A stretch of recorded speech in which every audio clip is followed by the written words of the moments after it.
आप सभी को मेरा एक बार फिर से बहुत बहुत नमस्कार। मैं आशा करता हूं कि आप सभी लोग घर पे स्वस्थ होंगे। और आज हम एक ऐसे टॉपिक के बारे में बात करना चाह रहे हैं जो बहुत ही चर्चा में है और जिसके बहुत ही ज़्यादा केसेस देखे जा रहे हैं। भले ही वो परसों का रिपोर्ट एम्स का हो, चाहे आज लोकनायक हॉस्पिटल से जो एंड जीटीबी हॉस्पिटल जो दिल्ली में है। देखिए, मैं दिल्ली में रहता हूं तो मुझे दिल्ली का ज़्यादा पता है। तो अभी जो दिल्ली में रिपोर्ट किए गए हैं जिसका नाम है ब्लैक फंगस के जो रिपोर्ट्स आ रहे हैं, ये एक्चुअली में ब्लैक फंगस है क्या, ये कैसे फैल रही है और ये कोविड पेशेंट्स के रिकवर होने के बाद ही कोविड पेशेंट्स को क्यों हो रहा है मेनली। तो आज हम इसी चीज़ पे बात करेंगे और मैं चाहता हूँ कि आप लोग गौर फरमाइएगा इस चीज़ के ऊपर और आप ध्यान रखिएगा अपने से कि आपको वो सब चीज़ें नहीं करनी है। तो हम बात करना चाहेंगे आज ब्लैक फंगस के बारे में। ब्लैक फंगस और म्यूकरमाइकोसिस, अगर मैं इसको अच्छे से प्रोनाउंस करूं, जिसको हम पहले ज़ाइगोमाइकोसिस के नाम से भी जाना करते थे। ये म्यूकरमाइकोसिस एक्चुअली है क्या, ये ब्लैक फंगस एक्चुअली है क्या और ये कोविड पेशेंट्स में ही क्यों हो रही है, ज़्यादातर देखने को क्यों मिल रही है। आप आज भारत में राजस्थान ने एपिडेमिक घोषित कर दिया है इसको, राजस्थान स्टेट ने, ठीक है ना। और भी दूसरे स्टेट्स का, तेलंगाना ने भी कुछ तो इस पर नोटिफिकेशन जारी करने को बोला गया है। मेरे को एग्जैक्ट नहीं पता कि उन्होंने क्या बोला है, बट उन्होंने नोटिफिकेशन को लिए कुछ तो बोला है कि ब्लैक फंगस को लेके। और ये अचानक एकदम ऐसे कैसे बढ़ गया। हम एक महामारी से वैसे ही लड़ रहे हैं कि हो क्या रहा है कि एक के बाद एक कोई ना कोई नई बीमारी आई जा रही है भारतवर्ष के ऊपर। तो ये म्यूकरमाइकोसिस एक्चुअली आया कहाँ से, वो मैं आपको बताता हूँ। देखिए, म्यूकरमाइकोसिस क्या है। म्यूकरमाइकोसिस एक फंगस है, ठीक है ना। ये फंगस कैसी है, ये राइजोपस के स्पीशीज के फैमिली और एक म्यूकर स्पीशीज की फैमिली से बिलोंग करती है, ठीक है ना। तो ये म्यूकरमाइकोसिस आपके लंग्स तक, जो कि मेन इन्फेक्ट ये लंग्स में करती है और स्किन पे भी करती है और ऑर्गन्स पे भी आपके करते हैं, गैस्ट्रोइंटेस्टाइनल में भी प्रॉब्लम करते हैं आपके, ठीक है। तो ये कर क्या रही है और कैसे आ चुकी है उसके ऊपर बात करते हैं। देखिए, पहले मैं आपको एक बार म्यूकरमाइकोसिस की माइक्रोबायोलॉजी थोड़े से समझा दूं। तो मैंने जैसा कि बात किया, ये फंगस है, ठीक है ना। तो अगर मैं इसके और इन डेप्थ नॉलेज की बात करूं, जो ये आपके बॉडी में कैसे हार्म कर रही है आपको, तो एक बहुत छोटी सी जानकारी मैं आपको देना चाहता हूं। आप घबराइएगा मत, बस ध्यान से सुनिएगा इस जानकारी को। देखिए, म्यूकरमाइकोसिस एक्चुअली है क्या। ये आपके बॉडी में है, ठीक है ना। मेरे शरीर में भी हो सकता है कभी कभी ये फंगल स्पोर आया हो सकता है आपके शरीर में आज से पहले भी आया हो। पर कोविड पेशेंट्स में आज इतना बुरा हालत क्यों है। म्यूकरमाइकोसिस एक अपॉर्चुनिस्टिक ऑर्गेनिज्म है। अपॉर्चुनिस्टिक ऑर्गेनिज्म को हम क्या बोलते हैं, अपॉर्चुनिस्टिक ऑर्गेनिज्म है, जैसे नाम से आपको पता चल रहा है, जब ये अपॉर्चुनिटी इसको दी जाएगी ये तभी अपने आप को शो करेगा। अपॉर्चुनिटी का मतलब, जैसे आपने किसी को आगे बढ़ने के लिए कुछ प्रोत्साहित किया, ठीक है ना। आपने किसी को प्रोत्साहन दिया और उसने वो काम किया, आपने उसके लिए अपॉर्चुनिटीज तैयार करी गई। जैसे एक इंस्टीट्यूट क्या करता है, हम लोग, आप किसी को भी क्या करता है, एजुकेशन प्रोवाइड करता है। तो इंस्टीट्यूट वो आपको अपॉर्चुनिटी प्रोवाइड करने की कोशिश कर रहा है कि आप एक दूसरी जगह पे सेलेक्ट हो जाएं या जो भी है, ठीक है ना, आपके रिजल्ट्स अच्छे आए या जो भी है, ऐसा वो आपको हेल्प कर रहा है, वो एक अपॉर्चुनिटी प्रोवाइड कर रहा है। इस म्यूकरमाइकोसिस को यहां अपॉर्चुनिटी कोविड-19 प्रोवाइड करा रहा है। ये हुआ कैसे, अब मैं आपको थोड़ा सा ब्रीफ में, थोड़ा सा ज़्यादा नहीं साइंटिफिकली जाऊंगा क्योंकि पिछली वीडियो में भी बहुत सारे कन्फ्यूजन्स क्रिएट हो गए थे बहुत से लोगों के। पर आपको यहाँ सरल भाषा में मैं एक बात समझाता हूँ। देखिए, आपको कोविड-19 से इन्फेक्शन हुआ, आपको कोरोना से इन्फेक्शन हुआ, कोविड-19 हुआ आपको। अब ये ब्लैक फंगस ने किया क्या, ये ब्लैक फंगस को पता चला कि आपकी इम्यूनिटी डाउन हो चुकी है। आज आपकी इम्यूनिटी डाउन हुई, ये फंगस ने आपको अटैक कर दिया। इससे हम बोलते हैं अपॉर्चुनिस्टिक ऑर्गेनिज्म। ये कब काम करते हैं, जब आप ऑलरेडी इम्यूनो कॉम्प्रोमाइज्ड हो। इम्यूनो कॉम्प्रोमाइज्ड का मतलब आपकी इम्यून सिस्टम अभी वीक है और ये इसी बात का इंतजार करती है कि कब आपका इम्यून सिस्टम वीक हो और हम आपको जाके अटैक करें। देखिए, एक और मैं चीज़ बताता हूँ। आपकी ये जो इम्यूनो कॉम्प्रोमाइज्ड जो लेवल आता है, कैसे आया और कब आया। मैं कोविड-19 से हटके देखिए म्यूकर माइकोसिस के केस ऐसा नहीं है पहले नहीं देखे गए, म्यूकर माइकोसिस के केस पहले भी देखे जाते थे। अब क्या है, क्योंकि कोविड-19 से रिलेटेड है ये चीज़, तो इस वजह से आपको सुनने में भी आ रहा है। और अच्छा है, आपको पता होना चाहिए, आपको नॉलेज होनी चाहिए हर बात की, ठीक है ना।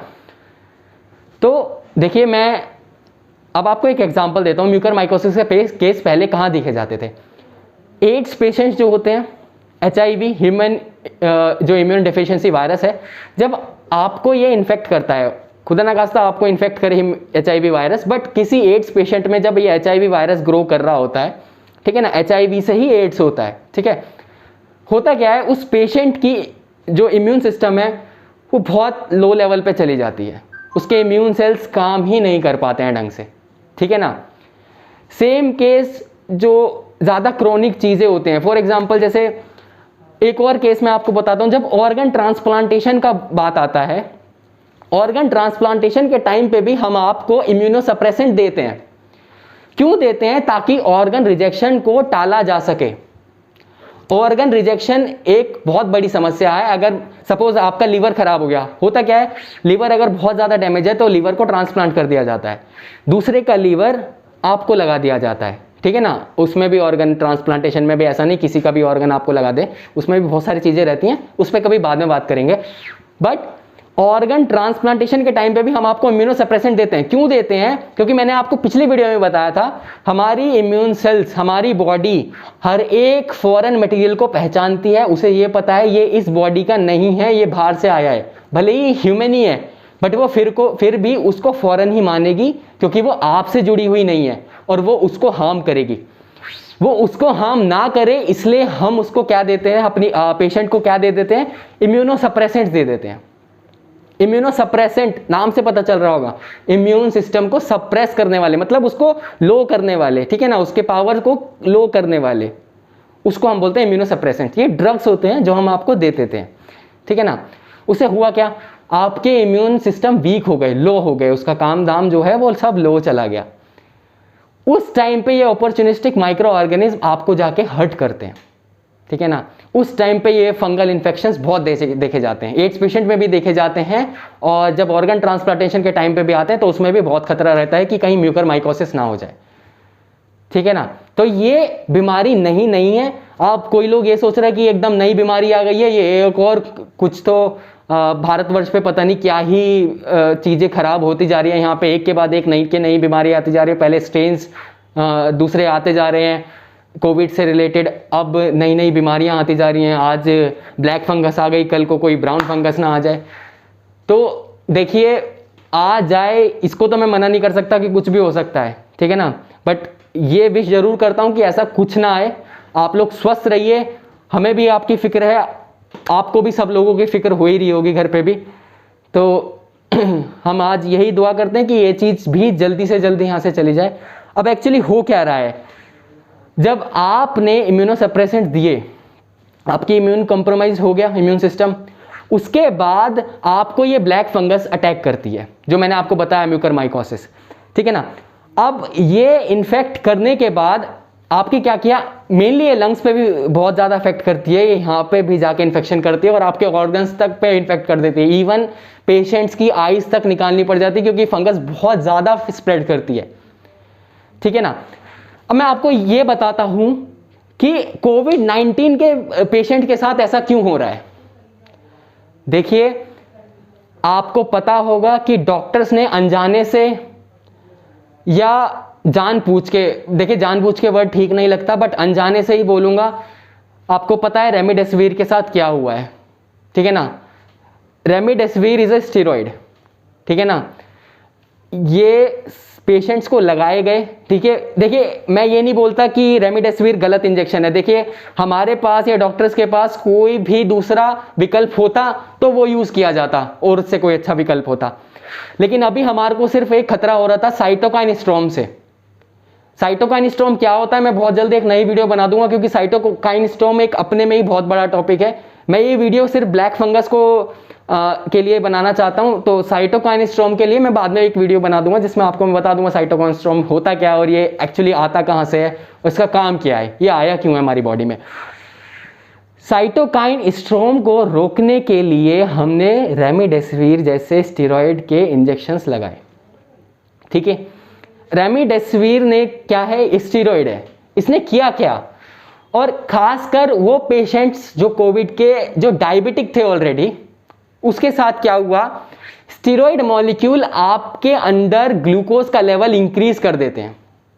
मेरी बात ध्यान से सुनिएगा, स्टेरॉयड के मॉलिक्यूल आपके बॉडी के अंदर ग्लूकोज का लेवल इंक्रीज कर देते हैं। तो अगर आप डायबिटिक हैं, डायबिटीज मेलाइटस आपको है, आपका ग्लूकोज लेवल हाई रहता है, देन ये आपको बहुत हार्म कर सकता है अगर आप सही से प्रिकॉशनरी मेजर्स नहीं ले रहे हैं। तो हो क्या रहा है, स्टेरॉयड मैंने आपको इंजेक्ट किए, स्टेरॉयड ने आपका ग्लूकोज लेवल बढ़ा दिया, आप ऑलरेडी डायबिटिक थे, ग्लूकोज लेवल बहुत ज्यादा पीक पे चला गया।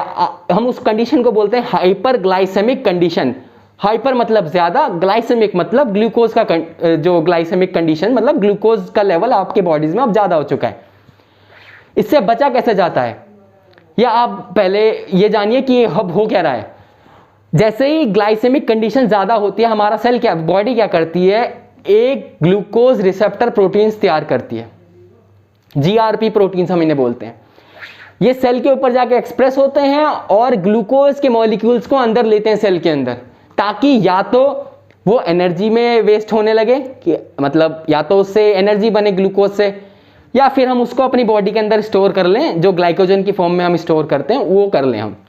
ठीक है, बट जैसे ही जीआरपी बनता है, ग्लूकोज रिसेप्टर प्रोटीन, हमारी सेल जो ग्लूकोज के इंटेक्ट को अंदर लेना चाहती है, ग्लूकोज भाई बाहर ना घूमे, क्योंकि आपको पता है अगर ग्लूकोज का लेवल एक हद से ज्यादा जाता है तो और ज्यादा प्रॉब्लम होती है, जो कि डायबिटिक पेशेंट्स को बिल्कुल पता है उनके साथ क्या क्या हो रहा है क्या नहीं हो रहा है। ठीक है ना, तो सेल आपकी हेल्प कर रही है अभी यहाँ पे क्या करने में, ग्लूकोज के मॉलिक्यूल वो अपने अंदर ले ले।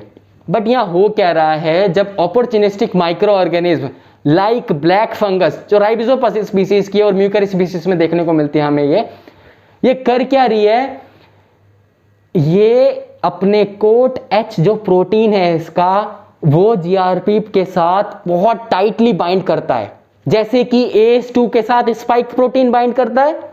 कोरोना के केस में स्पाइक प्रोटीन किसका, कोरोना का, ACE2 किसका, सेल का, बाइंड करता है। सेम जीआरपी प्रोटीन किसका, अपने सेल का, और फंगस का जो कोट एच प्रोटीन है ये बहुत टाइटली बाइंड करते हैं। और जैसे ही ये बाइंड करते हैं, आपको पता है जैसे कोरोना वायरस अंदर गया सेल के अंदर, ये फंगल सेल भी हमारे सेल में चला जाता है और सेल को इन्फेक्ट कर देता है। और जब एक बार इन्फेक्शन हुआ तो इसे रोकना बहुत मुश्किल हो जाता है। ठीक है ना, तो ये स्टेरॉइड्स ने किया क्या, आपने स्टेरॉइड साइटोकाइन स्टॉर्म को रोकने के लिए तो दिए ही थे, ठीक है, ताकि वो से आपको प्रिवेंट कर सके, जो उनकी सेल डेथ है वहां पे रोक सके, जो साइटोकाइन स्टॉर्म की वजह से हो रही थी। पर उसने ग्लूकोज का लेवल भी इंक्रीज कर दिया मेरे भाई। अब ग्लूकोज का लेवल इंक्रीज हो गया तो जीआरपी प्रोटीन के साथ फंगल सेल की बाइंडिंग होने लगी। ठीक है, तो ये है यहां पे प्रॉब्लम। अब हुआ क्या कि हमने एक ड्रग दिया जिसको हम बोल रहे हैं एम्फोटेरिसिन बी। एम्फोटेरिसिन बी क्या करता है, आपके फंगल सेल, जो फंगल इन्फेक्शन हो चुका है आज आपकी बॉडी में, उसको किल करने के लिए हम उसको यूज करते हैं एम्फोटेरिसिन को।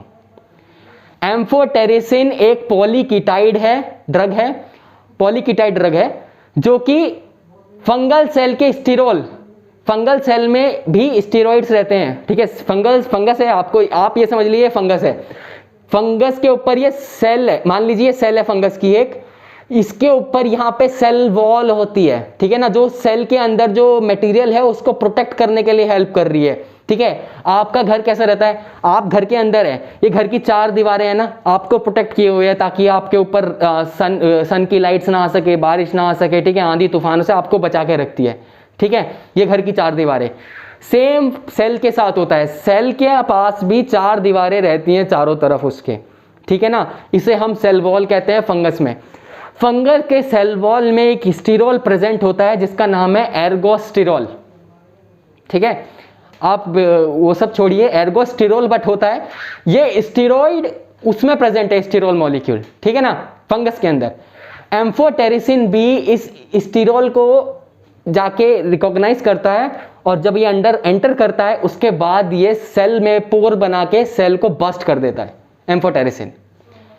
ठीक है ना, सेल्स में पोर्स क्रिएट कर देता है ये एम्फोटेरिसिन फंगल सेल में। पर यहां पे एक और भी प्रॉब्लम है, अनफॉर्चुनेटली ये, क्योंकि मैंने बताया स्टीरोल्स को रिकॉग्नाइज कर रहा है, इसने फंगल सेल के तो स्टीरोल्स को रिकॉग्नाइज किया ही किया। अब यही बस वही मैं बोलता हूं, मैं दुआएं करता हूं कि सारी चीजें ठीक हो जाएं, क्योंकि अगर कुछ भला भी है तो उस चीज के साथ बुरा भी है, मेरिट्स भी हैं, डीमेरिट्स भी होते हैं हर चीज के। तो यहां हो क्या रहा है, आपका एम्फोटेरिसिन भी हमारे सेल्स में भी घुस रहा है। आप सोचेंगे कैसे घुस रहा है? हमारे सेल्स के मेम्ब्रेन पे भी एक स्टेरॉल होता है जिसका नाम आप सभी ने सुना होगा, ठीक है ना, उसका नाम है कोलेस्टेरॉल। इस कोलेस्टेरॉल के साथ ब्लैक फंगस ये बाइंड करती है, हमारे सेल्स के अंदर जाती है और हमारे सेल्स को भी बस्ट कर देती है, जो हमारे अच्छे सेल हैं। ऑल दो फॉर गॉड सेक, यहां पे आपका जो सेल डेथ है, जो नॉर्मल सेल डेथ है, उसका रेट बहुत कम है फंगल सेल के मुकाबले। ठीक है, ये ज़्यादातर एर्गोस्टेरॉल को ही रिकॉग्नाइज करती है, कोलेस्ट्रॉल को इतना वो नहीं करती, बट फिर भी देखिए हमारे सेल्स में भी एंटर करती है। मैं ऐसा नहीं बोलना चाहता कि ऐसा नहीं करती, ये करती है, ठीक है ना, बट रेट जो है वो आपके नॉर्मल सेल्स को किल करने का बहुत कम है और फंगल सेल्स को किल करने का ज़्यादा है। बट हाँ, आपके नॉर्मल सेल्स भी इससे किल होते हैं, एम्फोटेरिसिन बी से, ठीक है ना। तो एम्फोटेरिसिन बी फंगल सेल्स को भी किल किया, आपके नॉर्मल सेल्स को भी किल कर दिया।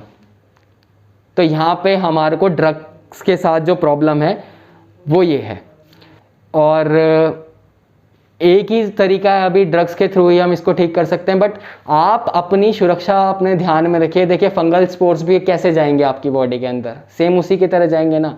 आप अपना मास्क प्रॉपर रखिए सर, आप कहीं भी इन्फेक्टेड जगह पे ना जाएं, ठीक है। आप अपने हाथ पैर अच्छे से धोते रहे, साफ करते रहे। मास्क कंपलसरी है, मैं घर पे ही बैठा हूँ, मास्क कंपलसरी है। प्लीज़ मास्क को मास्क की तरह ही समझे, ये पहन के रखें। आप दूसरी बीमारियों से ग्रस्त हो सकते हैं। मैंने वैक्सीनेशन अगर लिया है तो कोविड के लिए लिया है, म्यूकरमाइकोसिस के लिए नहीं लिया। ऑल्दो मैं डायबिटिक नहीं हूँ, बट फिर भी यहाँ पे इम्यून सिस्टम की बात है। हो सकता है मेरा भी इम्यून सिस्टम कॉम्प्रोमाइज़ हो जाए कल को किसी और बीमारी की वजह से, और म्यूकरमाइकोसिस का जैसे इन्फेक्शन बढ़ता जा रहा है आप भी इन्फेक्ट हो सकते हैं। तो यहाँ बात डराने की नहीं है किसी को भी, पर मैं ये इतना बोलना चाह रहा हूँ, आप प्रिकॉशंस लेते रहिए। आप ये ना भूलें, आप एक महामारी वाली सिचुएशन में, देखिए महामारी जब नाम आता है ना तो वहाँ सिर्फ एक डिजीज़ की बात नहीं होती है, ठीक है ना। ऑल्दो ये हुई एक डिजीज़ की वजह से, बट यहाँ पे आपको और भी चीज़ें देखने को मिल रही है डे बाय डे। तो आप लोग तैयार रहिए। देखिए अपने हाथ धोते रहेंगे, अपने आप को हाइजीनिक रखेंगे, आपको कुछ नहीं होगा। अच्छी बैलेंस डाइट लीजिए, एक्सरसाइज करिए, योगा करिए, जो करना है आपको वो तरीके से अपना बॉडी को हेल्दी रखिए और स्वस्थ रहिए बस, ठीक है ना, जितना हो सके। अभी तो फिलहाल देखिए कठिन समय है और आप अपना ध्यान रखिए, कोई भी नहीं है ध्यान रखने को, ठीक है। आपको ही पता है, चाहे दुनिया की कोई भी सरकार, आज जैसे भारत का हाल है, भारतवर्ष का जो कंडीशन है आज, देखिए जो भारत सरकार कर रही है, ठीक है, किसी लोगों को, बहुत से लोग आज भी उसको, ठीक है, नेगलेक्ट करो कि कुछ नहीं कर रही है मैं, लेकिन मैं इतना बोलूं कि आप दुनिया की कोई भी सरकार बुला लीजिए, अगर वो इस सिचुएशन को हैंडल कर रहे, ठीक है ना, ऐसी हेल्थ फैसिलिटी के साथ जो हमारे पास है और इतनी पॉपुलेशन जो हमारे पास है, ठीक है ना, और कुछ पढ़े लिखे लोग जो आज भी ऐसे मास्क उतार के घूम रहे हैं यहाँ पे, ठीक है ना। तो मैं बस इतना ही कहता हूँ, देखिए दुनिया की कोई भी सरकार आप बुला लीजिए, कुछ भी बुला लीजिए, चीज़ें ऐसी ही रहने वाली है। आप लोगों की भी कुछ जिम्मेदारी बनती है, मैं बस इतना ही बोलना चाह रहा हूँ, आप लोग भी अपनी जिम्मेदारियाँ समझें और अपनी बुद्धिमत्ता के हिसाब से उस पर एक्ट करें, ठीक है ना। यूज़ योर इंटेलिजेंस और एंड डू एक्शंस, ठीक है। आप अब अपने आप को कम ना समझिए, बहुत माइक्रोबायोलॉजी आप जानते हैं, अब 1.5 साल हो चुका है। अपने हाथ पैर तो कम से कम इतनी माइक्रोबायोलॉजी तो जानिए कि आप अपने घर में आ रहे हैं तो हाथ पैर धोते रहिए और घर से अब जाइए भी मत, ठीक है। कोई काम है तो ही जाइए, ठीक है। लॉकडाउन वैसे ही अब बहुत सारे स्टेट्स में, घर पे ही रहिए सर, बेस्ट है। मत मारिए दूसरों की जानों को। आज भी मैं देख रहा हूँ आसपास यहाँ क्या हाल हो रहा है, हम तो बाहर से झाँक लेते हैं, ऐसे दिखाई देता है बाहर का क्या हाल है। लोग बाग सब बिना मास्क के घूम रहे हैं, पता नहीं क्या हो रहा है यार। और दूसरा स्पेशली मैं जो डायबिटिक पेशेंट्स हैं, देखिए मेरे अंडर में भी काफ़ी पेशेंट्स थे कोविड के जिनको मैं रेगुलर बेसिस पे मॉनिटर करता था, ठीक है ना। आज वो सभी स्वस्थ हैं भगवान की दुआ से। और दूसरा ये कि कई लोगों को स्टेरॉइड्स रिकमेंड किए थे डॉक्टर्स ने, तो एक सर्टेन लिमिट के बाद मैंने हाई डोजेज डायबिटिक पेशेंट्स को तो खासकर मैंने लेने ही नहीं दिया। और काफ़ी जो दूसरे पेशेंट्स थे उनको जो भी दिया गया हॉस्पिटल्स में या इधर उधर थोड़ा बहुत वो जो चला, मैंने उसके बाद सबको ही मना कर दिया था कि आप जितना हो सके इन स्टेरॉइड से दूर रहिए। क्योंकि जब मैं पेपर पढ़ने लगा था तो स्टेरॉइड्स के कुछ साइड इफ़ेक्ट्स पता चलते रहे थे। अप्रैल 6 की बात है, हमको थोड़ा सा स्टक हुआ था ये बात दिमाग में कि कुछ तो गड़बड़ हो सकती है इनसे भी, ठीक है ना। और धीरे धीरे ये ब्लैक फंगस नाम की एक फंगस हमारे सामने आई और फिर मैंने तो बिल्कुल ही मना कर दिया। आज सब लोग ठीक हैं, जितने भी डायबिटिक पेशेंट हैं, मेरे पास 3 डायबिटिक पेशेंट थे बट आज वो तीनों ठीक हैं, ठीक है ना। सभी लोग ठीक हैं, स्वस्थ हैं। पर ये स्टेरॉइड देखिए कर तो कुछ भी नहीं सकते हैं, ठीक है ना। जान जानी थी तो साइटोकाइन स्टॉर्म से चली जाती। पर यहाँ पे क्या है, अगर आपको लग रहा है कि हाँ आप बच सकते हैं, उम्मीदें हैं, देखिए डॉक्टर भी बेफालतू में तो आपको रेमडेसिविर इंजेक्शन देगा नहीं, ठीक है ना। उसको भी कुछ दिख ही रहा होगा इसलिए दिया गया। पर वही मैं बोलता हूँ, अनजाने से ही सबको रिकमेंडेशन एक ही रिकमेंड कर देना या फिर जो भी कुछ हुआ। देखिए मेरे को पता नहीं, मैं मेडिकल फैटर्निटी से नहीं हूँ, जो हॉस्पिटल्स में डॉक्टर्स काम करते हैं मैं वो नहीं जानता। बट मैं जिस फैटर्निटी से हूँ, जिस मेडिकल साइंसेस बायोलॉजिकल साइंसेस से मैं हूँ, मैं बायोटेक्नोलॉजी से हूँ, तो मैं पढ़ते रहते हैं हम लोग कि जो हमारे पास रिसर्च पेपर्स आते रहते हैं, हम जानते रखते हैं, जानकारियाँ रखते हैं अपने पास। बट अब आप भी थोड़ी सी जानकारियाँ रखें सर, ठीक है ना। मेरे अंदर जितने पेशेंट्स थे वो सब ठीक हैं, एकदम सब स्वस्थ हैं और आगे भी वो स्वस्थ ही बने रखें बस। और मेरा आपसे भी एक छोटी सी रिक्वेस्ट है, वही वापस कि अगर आपने अब तक वैक्सीन नहीं ली है और आप देखिए स्लॉट बुकिंग के अगर चक्कर में लगे हुए हैं तो वो बेस्ट है, घर पे रहिए, अपनी स्लॉट बुकिंग के चक्कर में लगे रहिए, वो भी बेस्ट तरीका आपको घर पे रखने के लिए। और जल्दी से जल्दी अपनी वैक्सीन लें, ठीक है ना। और अपना ध्यान रखिए, छोटे बच्चों का भी ध्यान रखिए। ट्रायल्स कोवैक्सीन ने परमिशन ले ली है, परमिशन मिल चुकी है कोवैक्सीन को। ट्रायल्स 2 से 18 के ट्रायल्स चल रहे हैं अभी। मैं ये बात और क्लियर कर दूं, ट्रायल्स की परमिशन दी गई है, किसी को वैक्सीन लगाने की परमिशन नहीं दी गई है। एक ये नया और बखेड़ा शुरू कर दिया है। ऑल्दो अब विपक्ष भी और पक्ष भी दोनों ही इसके सहमत में है कि बच्चों को कुछ होना चाहिए। बट मैं आपको फिर भी एक छोटी सी बात बोलता जाऊँ जाते जाते, सुप्रीम कोर्ट में किसी ने केस फाइल कर दिया है या निचली अदालत में किसी ने केस फाइल कर दिया है कोवैक्सीन के अगेंस्ट, ये जो बच्चों पे जो ट्रायल हो रहा है उसके लिए। मुझे नहीं पता कौन लोग हैं ये, जो भी है कारण आप बेहतर समझते होंगे। पर 40% अगर मैं गलत नहीं हूँ तो आई थिंक 30-40% के पास हमारी पॉपुलेशन 18 और 21 बिलो ही है, ठीक है ना। और बच्चे सबको प्यारे लगते हैं, सबके प्यारे होते हैं, उनकी जान के साथ अब खिलवाड़ ना हो तो ही बेहतर है। जो ट्रायल चल रहे हैं वो करने वाले भी समझदार हैं, ठीक है ना। और भरोसा रखिए थोड़ा, हम भी थे ना ट्रायल में, कुछ नहीं हुआ ना, बच्चों को भी कुछ नहीं होगा अगर जो कोई ट्रायल में पार्टिसिपेट करेंगे, ठीक है ना। आप भरोसा रखिए, आने वाला समय एक कुछ अच्छी न्यूज़ लेके आए, मैं यही दुआ करता हूँ। जय हिंद, नमस्कार।